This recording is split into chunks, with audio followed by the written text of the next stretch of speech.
गोदी मीडिया से दूर स्वागत है दोस्तों आपका हमारे इस नए चैनल पर, जिसमें हम आपको देश और दुनिया की सबसे बड़ी खबरें बताते हैं, जहां हर अपडेट पर हमारी नज़रें बनी रहती हैं।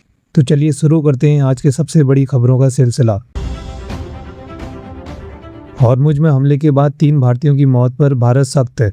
विदेश मंत्रालय ने दूसरी बार अमेरिकी राजदूत को बुलाया। स्ट्रेट ऑफ हॉर्मुज में हुए भीषण हमले के बाद भारत सरकार का गुस्सा खुलकर सामने आ गया है। विदेशी टैंकर पर हुए हमले में 3 भारतीय नाविकों की मौत ने पूरे देश को झकझोर कर रख दिया है।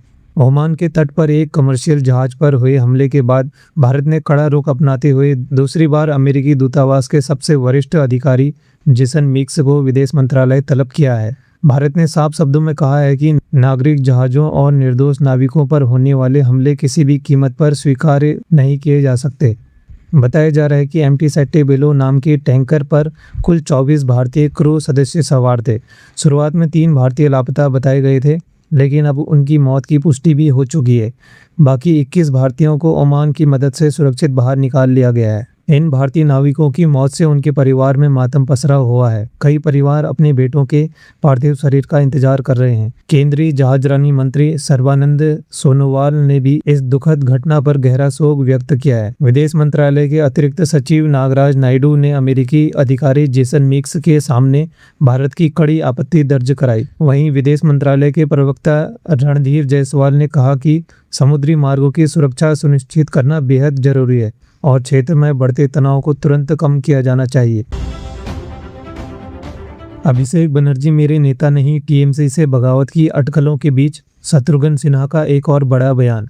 पश्चिम बंगाल की राजनीति में एक बार फिर हलचल तेज हो गई है। तृणमूल कांग्रेस के वरिष्ठ सांसद और अभिनेता शत्रुघ्न सिन्हा के एक बयान ने राजनीतिक गलियारों में नई चर्चा छेड़ दी है। टीएमसी के भीतर मतभेद और बगावत की अटकलों के बीच शत्रुघ्न सिन्हा ने साफ शब्दों में कहा है कि अभिषेक बनर्जी उनके नेता नहीं है। हालांकि उन्होंने यह भी स्पष्ट कर दिया कि उनकी निष्ठा और समर्थन पूरी तरह ममता बनर्जी के साथ है। शत्रुघ्न सिन्हा ने कहा कि वह पहले भी ममता बनर्जी के साथ थे, आज भी उनके साथ हैं और आगे भी उनके साथ हमेशा रहेंगे। उन्होंने दो टूक कहा कि उनकी नेता केवल ममता बनर्जी है, कोई और नहीं।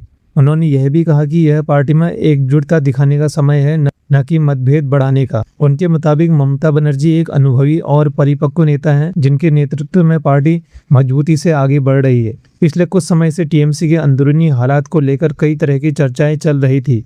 ऐसे माहौल में शत्रुघ्न सिन्हा का यह बयान बेहद महत्वपूर्ण माना जा रहा है। उन्होंने पार्टी छोड़ने या बगावत की सभी अटकलों को पूरी तरह खारिज कर दिया है। राजनीतिक विश्लेषकों का मानना है कि विपक्ष के लगातार हमलों के बीच शत्रुघ्न सिन्हा का खुला समर्थन ममता बनर्जी के लिए बड़ी राहत लेकर आया है। फिलहाल इन दोनों बड़ी खबरों पर नजरें बनाए रखेंगे। ऐसे ही तमाम बड़ी और विश्वसनीय खबरों के लिए जुड़े रहिए हमारे साथ। धन्यवाद।